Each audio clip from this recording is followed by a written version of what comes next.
Podcast Juara Jabar Pro Bersuara.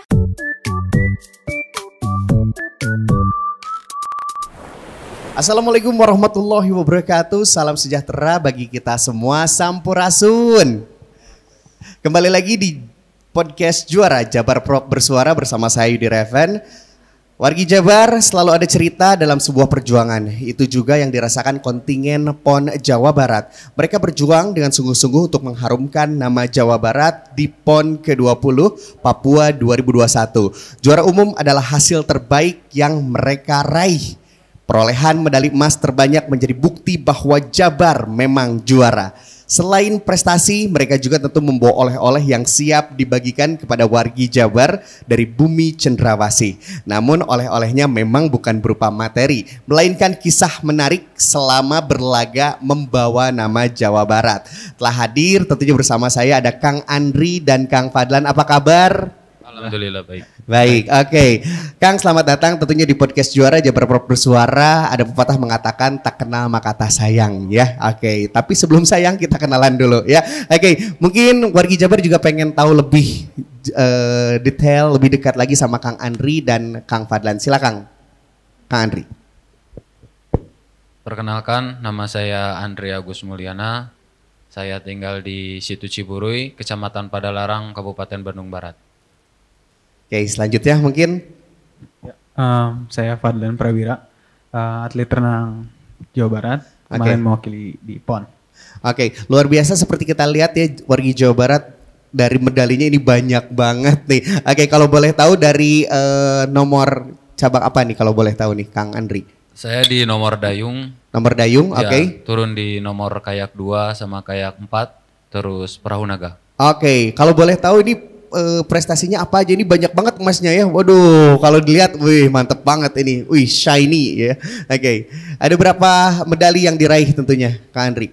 Saya kemarin dapat 6 medali emas, 2 medali perak. Oke, luar biasa. Kalau Kang Fadlan? Kemarin turun di 10 nomor. Oke. Alhamdulillah dapat medali semua. Dari 6 emas, terus dapat 3 perak dan 1 perunggu. Oke, gimana sih perasaannya gitu sebagai warga Jawa Barat yang berada di bumi Cendrawasih gitu, memenangkan sebuah kompetisi yang luar biasa bergengsi gitu ya, momen olahraga yang ini seluruh Indonesia juga mengikuti ketika memasuki podium dan tentunya juga menjadi juara. Tentunya sangat bangga, bahagia. Proses latihan yang kita lakuin selama 2 tahun untuk persiapan PON ini alhamdulillah membuahkan hasil yang maksimal buat Jawa Barat. Di situ juga mengetahui bahwa proses tidak menyalahi hasil. Alhamdulillah. Proses tidak menyalahi hasil ya, terbukti dengan sekarang ya. Oke, kalau Kang Fadlan sendiri gimana Kang Fadlan? Iya, pasti sama ya kayak Kang Andri. Benar-benar senang, bangga dan alhamdulillah PON yang spesial ini kan diadakan saat pandemi, terus sudah itu ditunda tantangannya ya 1 tahun. Jadi kita datang ke sana, datang dengan sehat, di sana berlaga dengan hasil yang maksimal, dapat medali emas dan kontingen Jawa Barat menjadi juara umum, terus balik ke Jawa Barat dengan hasil yang sehat lagi. Jadi ya alhamdulillah bangga. Oke, pride banget ya. Oke, nah ada ritual khusus nggak sih sebelum teman-teman nih Kang Andri dan Kang Fadlan sebelum berlaga ini? Kalau saya biasanya 2 jam atau enggak malamnya sebelum bertanding minta izin dulu, minta restu sama kedua orang tua. Wih, luar biasa ya. Oke, kalau Kang Fadlan ada ritual khusus kah gitu? Ritual khusus mungkin detail-detail menjelang pertandingan ya, mungkin lebih ke enjoy, relax, waktu sebelum calm before the storm. Oke, calm before the storm ya, terjemahannya di bawah sini silakan. Oke, nah berbicara tentang kita flashback nih, kenapa sih Kang Andri memilih olahraga dayung gitu? Oke, gimana awal ceritanya nih, kita pengen tahu. Kebetulan saya tinggal di pinggir Situ Ciburui. Banyak atlet dayung di sana.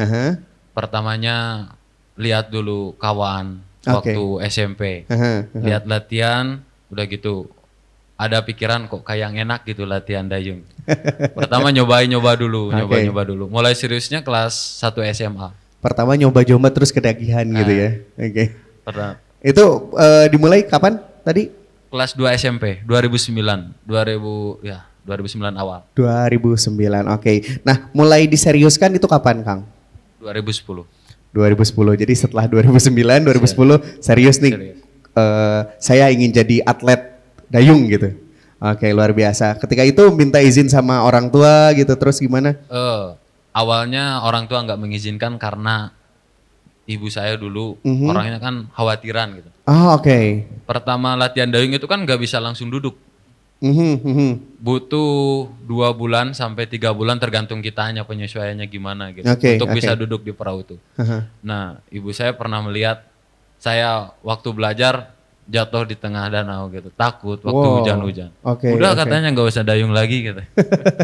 Takut kenapa-napa kan gitu. Orang tua. Tapi saya bilang aja nggak apa-apa kan bisa renang gitu. Doain aja semoga selamat. Oke, sip. Yang penting bisa renang ya. Kalau bisa renang udah. Oke, mungkin ada challenge lain di dayung ini apa sih Kang yang jadi tantangan nih? Tantangannya mungkin harus bisa renang utamanya ya. Terus kalau udah jadi atletnya harus bisa juga baca situasi ombak. Kan kita bertanding juga nggak selamanya di air tenang. Ada ombak, ada angin juga. Itu aja sih. Itu challenge-nya ya. Nah, berbicara tentang renang nih, ada atlet renang juga Kang Fadlan. Sejak kapan nih memutuskan untuk menjadi atlet? Perjalanannya sebenarnya udah jauh juga dari SD. Wah, SD udah mulai. Kalau tadi Kang Andri dari SMP, ini lebih jauh lagi dari SD. Sebenarnya sama sih, diajak dari teman, tetangga dulu kan. Dia masuk ke perkumpulan renang, ya udah buat ngisi waktu sepulang sekolah. Waktu itu pergi ke kolam latihan dan saya pribadi ngerasa senang kan, ketemu banyak teman, terus lingkungan baru, pengalaman baru, sampai akhirnya orang tua juga mendukung, alhamdulillah. Jadi keterusan sampai sekarang, alhamdulillah. Oke, ada tokoh inspiratif nggak sih perenang gitu dunia yang diidolakan sama Kang Fadlan? Banyak ya, pasti dari lokal dulu ada. Pelatih saya pribadi ada Doni Bewitomo, itu dia dua kali Olimpian. Terus Richard Sambera mungkin yang lebih sering didengar. Nah, betul. Dia juga legend di dunia renang, salah satu yang kita look up. Terus kalau di dunia yang pasti ada Michael Phelps, itu dia peraih medali Olimpik terbanyak dari semua cabur. Wow. Jadi memang ya itu mungkin salah satu keunikan renang dan mungkin dayung juga ya. Jadi nomornya banyak, jadi itu juga salah satu yang buat kita tertarik karena peluangnya pun jadi lebih besar dan kita bisa explore diri kita juga lebih baik. Oke, berbicara kemarin tentang pengalaman ke Papua gitu. Kalau Kang Fadlan tadi bilang di masa pandemi harus bertanding juga, yang otomatis protokol kesehatan juga harus diterapkan juga gitu. Nah, boleh dong bercerita dari mulai persiapannya ketika di Papua dan tentu juga berlaga di sana. Seperti apa ceritanya? Silakan Kang Fadlan. Yang pertama kita nyampe berangkat dari sini kan seperti biasa tes swab segala macam. Terus nyampe ke sana juga di swab lagi. Terus setiap 2 hari pun di sana kita selalu dites dan juga didampingi sama dokter di tim Jawa Barat juga ya. Itu yang bikin kita juga tenang ya karena kita nggak tahu situasi di sana dan ini PON gitu kadang. Dengan adanya dokter juga kita kemarin tenang ya. Terus pertama kali ke Papua? Betul, pertama kali ke Papua, ke tanah Papua. Oke, luar biasa. Terus seperti itu gimana ketika di Papua? Yang pasti sebenarnya di luar dugaan ya, maksudnya datang ke sana tuh pikirannya udah awalnya kalau boleh jujur ya takut dengan cerita-cerita yang sebelum-sebelumnya. Yang kita tahu ya di sana ada sesuatu gitu kan. Tapi selama menjalani gimana nih? Nah, tentunya pas datang ke sana justru kita yang senang gitu. Kaget ternyata yang kita takutkan tidak seperti itu. Ternyata Papua sudah jauh lebih baik, maksudnya sangat maju gitu. Dan masyarakat di sana sangat welcome dengan kedatangan kita, orang Jawa Barat, orang dari seluruh Indonesia gitu. Jadi di sana sangat menikmati waktu saya di sana, meskipun di tengah pandemi kita melakukan protokol, cuman salut juga buat panitia berhasil melaksanakan protokol kesehatan dengan baik gitu dari Papua, dan tim Jawa Barat juga mengawasi atletnya dengan baik. Sempat latihan juga di sana? Betul, kita datang ke sana itu ke Kabupaten Jayapura. Poskonya itu di salah satu batalion milik TNI Angkatan Darat ya. Jadi semuanya terpusat, salah satu posko utama tim Jawa Barat juga di situ. Sempat Kang Emil juga kemarin datang ke sana waktu mengunjungi para atlet. Ya itu juga salah satu yang bikin kita nyaman sih, maksudnya kan aman dan situasi kondisinya kondusif, dan di situ pun ada fasilitas gym, ada kolam renang juga. Jadi selama di sana kita difasilitasi dengan baik oleh tim Jawa Barat, oleh panitia Papua, sehingga ya alhamdulillah bisa tetap berlatih dengan baik dan tampil maksimal di saat pertandingan. Dan tadi juga ada TNI juga ya di sana ya, luar biasa. Yang penting maregreg di sana ya. Kang Andri, gimana nih perjalanannya nih Kang Andri? Boleh diceritakan mungkin nih oleh-oleh dari Papua nih untuk kita semua. Silakan Kang. Untuk perjalanan awal mungkin sama kayak Kang Fadlan ya. Pertama di swab dulu sebelum berangkat, dua hari sebelum berangkat di swab. Begitu nyampe di sana juga sama, kita tinggal juga di Kesatrian Zipur 10. Alhamdulillah nyaman juga di sana. Nyaman. Tenang. Kemudian di situ juga fasilitasnya lumayan lengkap, cuman berarti Kang Fadlan sama Kang Andri itu berbeda venue ya? Beda. Kalau Dayung venue-nya di Teluk Yotefa. Di dekat Jembatan Merah. Itu yang terkenal itu ya. Setelah itu sempat latihan dulu kah? Sempat masa persiapan penyesuaian lingkungan selama 1 minggu. Di situ kita menyesuaikan angin dari samping kan. Pertama latihan nggak ada tuh angin dari samping, belum pernah nyoba kan. Jadi this is for the first time. Pertama kali berarti ada angin dari samping nih. Kalau latihan sebenarnya ada kali-kali gitu. Cuman kalau bertanding di angin samping yang lumayan gede karena pinggir laut, baru pertama kali. Wow. Nah, ada pengalaman unik nggak sih selama di Papua? Mangga diceritain nih. Kita buka-bukaan aja ya. Kira-kira ada apa sih pengalaman unik yang bisa di-share untuk wargi Jabar nih dari Kang Andri nih? Mungkin pengalaman uniknya ya, buat olahraga outdoor khususnya. Kita nggak cuman ngandelin kekuatan fisiknya, tapi kita juga harus bisa membaca situasi alam kan. Di mana kita bertanding, cuacanya seperti apa, suhunya berapa gitu. Kita juga harus cepat penyesuaiannya. Harus cari celahnya, kayak tadi yang saya bilang angin dari samping, harus gimana ini cara ngedayungnya. Kalau kita kan pakai jalur gitu. Nah, kita tuh kalau bertanding, kalau mendayung harus di tengah. Gak boleh ke samping kanan, gak boleh ke samping kiri juga. Jadi harus tetap di tengah. Harus tetap itu yang mempertahankannya itu susah banget ya? Iya, karena angin dari samping. Gitu. Kalau dari depan, dari belakang mah aman kali ya, gitu ya. Ini dari samping yang bisa. Ini rentan banget ya untuk ke kiri, untuk ke kanan gitu. Rentan banget. Terus gimana menyikapinya atau ada solusinya? Solusinya ya selama seminggu itu kita belajar. Jadi begitu angin dari samping pas latihan kan, kita cari celahnya enaknya gimana nih, kemudiannya gimana gitu. Harus diapakan. Nah, di situ kita cari. Alhamdulillah selama seminggu itu kita dapat harus gimana gitu. Buat ngatasin angin dari samping. Ada cerita unik lain mungkin dari Kang Andri nih? Cerita unik mungkin selama di sana kan kita sebelum berangkat dibekali bingkisan tas itu ya. Yang isinya snack-snack, terus ada mainan juga dari Jabar kan. Di situ tulisannya Jawa Barat Sahabat Papua. Yang itu ya. Itu tuh kan dikasih sama anak-anak di sana. Gitu. Dikasih sama anak-anak di sana? Anak-anak orang Papua gitu. Dikasih kan snack. Jadi oleh-oleh gitu dari atlet kontingen Jabar. Luar biasa loh. Seriusan ini? Serius. Mantap. Nah, alhamdulillah tanggapan orang Papuanya juga baik ke kita. Malahan pas 3 hari pertandingan kan Jabar terus tuh yang menang. Sampai panitia pelaksananya yang orang Papua sendiri bilangnya, ini mah udah Jabar lagi. Sampai ngedukung dia, ayo semangat Jabar katanya. Padahal di situ ada atlet Papuanya juga. Ada atlet Papuanya juga, tapi mensupportnya Jawa Barat. Mensupport Jawa Barat. Luar biasa ya, memang amazing Jawa Barat ini ya. Sip. Dari Kang Fadlan mungkin ada cerita unik yang mau di-share, unforgettable moment selama di Papua nih. Apalagi kan Kang Fadlan ini pertama kali ke Papua nih ya. Apakah di sana nyoba juga yang namanya ulat yang besar-besar itu gitu atau gimana Kang? Boleh? Sama sebenarnya saya juga selain di nomor kolam turun juga di nomor laut. Oh oke. Renang laut 10 kilo. Itu dilaksanakannya sebelum renang kolam. Jadi sama juga tim Jawa Barat inisiatif untuk berangkat lebih awal ke sana. Iya. Untuk aklimatasi situasi dan kondisi di laut karena di sana itu suhu airnya 30 derajat. Wow. 30 derajat itu buat berenang ya sangat panas. Jadi kita berenang di laut bisa sampai 2 jam. Di 2 jam di suhu segitu luar biasa panas. Jadi kemarin alhamdulillah datang lebih awal jadi bisa aklimatasi dengan baik.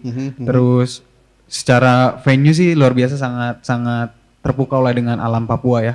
Kita itu berenang kalau dayung di Teluk Yatefa di dekat Jembatan Merah. Kalau renang laut itu di depan kantor gubernur Papua. Itu juga menghadap ke pelabuhan dan ada apa yang tulisan Kota Jayapura itu. Oh, oke. Jayapura City. Jadi sambil berenang itu kita bisa lihat itu dan airnya juga bersih, juga bening gitu ya. Seneng banget bisa akhirnya ngerasain berenang. Saya sendiri pernah berenang di timur barat Indonesia di Sumatera. Sekarang bisa berenang di timur Indonesia. Jadi luar biasa buat saya berkesan sih bisa berenang dari Indonesia yang paling ujung kiri sama ujung kanan berkesan banget. Wah keren banget ya. Udah semuanya ditaklukkannya Indonesia ya dari ujung ke ujung. Iya betul. Oke. Nah bagaimana sih support dari pemerintah Provinsi Jawa Barat atau KONI dari Jawa Barat selama teman-teman tentunya berangkat ke Papua nih? Iya, yang pasti dari sebelum berangkat kita udah punya goal ya, untuk mempertahankan Jabar juara. Ya alhamdulillah dari masing-masing cabur berusaha semaksimal mungkin. Dari renang juga dengan peta kekuatan yang berbeda ya dibanding di PON kemarin, tapi tetap bisa memberikan hasil yang terbaik. Ya Kang Emil juga selaku ini juga memberikan hasil yang memberikan ini yang maksimal juga, dukungan maksimal kepada kita, sempat datang ke sana juga nonton keliling ke cabur-cabur, ke renang, ke polo air juga sempat. Jadi ya itu yang membuat kita juga semakin semangat ya di sana. Jadi tetap berjuang sampai akhir dan alhamdulillah kemarin ditutup sama saya juga salah satu yang dapat medali emas terakhir kan. Medali emas terakhir. Wow. Jadi ya alhamdulillah semuanya berjalan dengan baik. Baik, luar biasa. Nah, kalau Kang Andri sendiri gimana, Kang? Dukungannya sangat maksimal Jawa Barat, utamanya ke cabur dayung ya. Kita selama di sana alhamdulillah dari makan, dari berangkat fasilitasnya maksimal. Selama di Papua makanan ada kekurangan. Oh oke. Keterlambatan dari PB PON. Untungnya Jawa Barat memberikan backup makanan untuk atlet Jawa Barat sendiri, sehingga kita nggak nunggu makan yang telat dari PB PON gitu, agak keterlambatan. Oke, ada keterlambatan, tapi berapa lama itu kalau boleh tahu?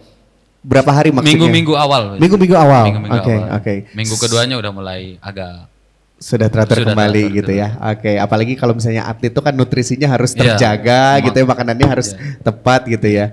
Oke, nah bisa ditambahkan juga sama Kang Fadlan mungkin? Udah? Iya sama sih, benar-benar sama juga. Yang kita rasain ya di fasilitasi dengan baik ya dari tim dokter juga sempat. Sebenarnya saya kemarin ada kendala sakit juga sempat di sana. Oh oke. Jadi di hari-hari awal itu setelah dari laut itu kan ada selang beberapa hari menuju ke kolam, sempat nggak enak badan gitu kan.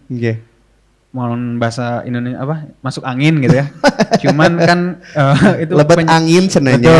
Penyakit orang Indonesia gitu ya. Cuman kan salah satu yang dilarang oleh Ladi kemarin tuh tolak angin ya. Itu salah satu hal unik juga.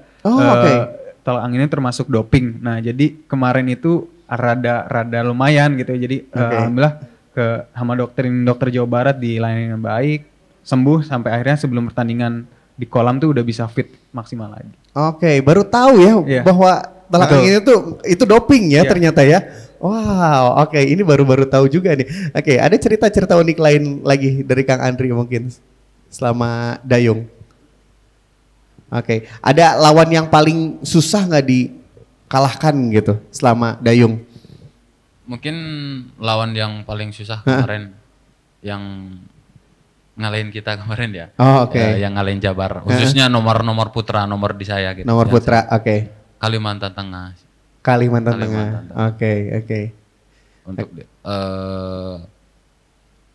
lumayan kuat juga, kompaknya juga bagus.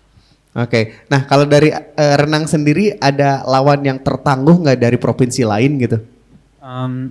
Sebenarnya kita kan juga, saya tergabung di Pelatnas ya, alhamdulillah. Sebenarnya kita tuh latihan tiap hari, udah ketemu juga, sering ketemu bareng, latihan bareng gitu. Cuman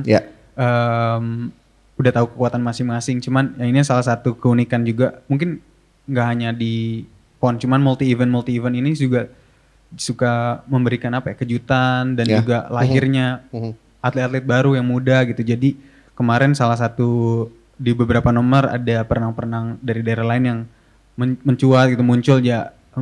Saya pribadi sih senang ya, mikirnya karena dengan persaingan ini membuat kita juga semakin terpacu untuk lebih baik lagi. Jadi sebagai pemacu kita juga makin berprestasi gitu sih.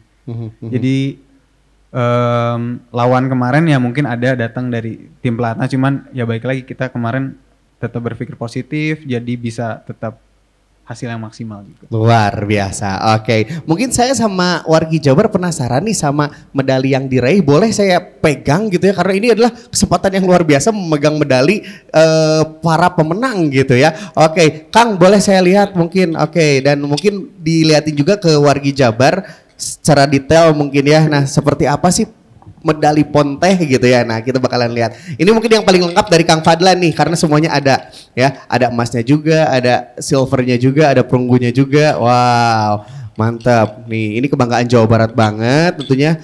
Wah, luar biasa ya. Oke. Ini yang Kang Fadlan ini harusnya nggak segini ya, Kang ya? Betul. Oke. Ada keterlambatan pengiriman. Oke. Harusnya ada berapa, Kang? Saya dapat 6 emas, 3 perak dan 1 perunggu. 6 emas, ya ampun. 3 3 perak, perak, 1 perunggu. 1 perunggu, luar biasa, amazing ya. Oke, kalau Kang Andri sendiri? Saya dapat 8 medali, 6 medali emas, 2 medali perak. 6 medali emas, 2 medali perak. 2 medali perak. Oke, boleh saya pegang ya, Kang ya? Waduh, luar biasa. Oh, ini mantap banget nih. Wah, oh ini ya depannya. Ini belakangnya. Oke, PON 20 Papua, luar biasa, amazing. Keren banget. Oke, mungkin sebagai penutup di podcast Juara kali ini, apa harapannya dan cita-citanya dari Kang Fadlan dan Kang Andri, dan kalau misalnya mau berterima kasih, kira-kira mau terima kasih ke siapa saja nih yang mengantarkan tentunya Kang Fadlan, Kang Andri menjadi juara ya untuk di PON ke-20 Papua 2021 ini. Silakan. Ya alhamdulillah kemarin kita sudah sukses alhamdulillah dengan PON. Selanjutnya juga masih ada pertandingan-pertandingan besar. Yang terdekat mungkin SEA Games buat saya pribadi. Di tahun depan ada SEA Games di Vietnam. Ya mudah-mudahan juga bisa memberikan yang terbaik. Sebenarnya masih ada yang mengganjal juga. Pribadi belum mendapatkan medali emas di SEA Games. Ya mudah-mudahan itu salah satu goal yang ingin dicapai juga buat tahun depan. Target ya, bismillah. Betul, ya. Insya Allah. Ya terus juga jadwal tahun depan sebenarnya padat, ada Asian Games, terus ada beberapa kejuaraan renang internasional juga, yang mudah-mudahan bisa memberikan hasil yang maksimal juga. Karena minggu depan juga kita udah balik ke Pelatnas, udah balik latihan lagi. Wow. Jadi ya mudah-mudahan hasilnya bisa maksimal. Terus ya untuk PON juga mudah-mudahan di next PON kita bisa mempertahankan juga, bisa memberikan hasil yang terbaik juga, biar tetap mempertahankan gelar juara, Jabar juara itu. Amin. Wow, luar biasa. Oke, terima kasih. Kang Andri, Agus silakan. Mungkin harapannya buat atlet-atlet dayung, karena kebetulan saya PON terakhir untuk PON Papua kemarin, karena keterbatasan umur. Oh, oke. Sudah tidak bisa ikutan lagi nih. Aduh, terakhir berarti. Iya, semoga adik-adik junior kedepannya bisa mempertahankan prestasi PON sekarang, harapannya. Semoga lebih baik lagi. Terus harapannya dari pemerintah, semoga bagi teman-teman yang belum mendapatkan pekerjaan lebih diperhatikan lagi. Oke, siap, luar biasa. Ada yang mau disampaikan lagi mungkin rasa terima kasih dari Kang Fadlan? Ya, terima kasih kepada tim Jawa Barat, kepada jajaran pengurus juga, kepada semua pihak yang terkait lah bersinergi kemarin untuk kita di PON. Ya mudah-mudahan bisa tetap konsisten dengan apa yang sudah dilakukan dan meningkatkan apa yang menjadi kekurangan kemarin. Baik, terima kasih Kang Fadlan, Kang Andri Agus tentunya sudah berbagi di podcast Juara Jabar Pro Bersuara dan sukses selalu, pokoknya tetap menjadi juara. Amin. Salam olahraga. Oke, baik warga Jabar, tentunya terima kasih sudah mengikuti podcast Juara Jabar Pro Bersuara. Saya Direvan pamit, sampai jumpa lagi. Wassalamualaikum warahmatullahi wabarakatuh. Cak Rampes.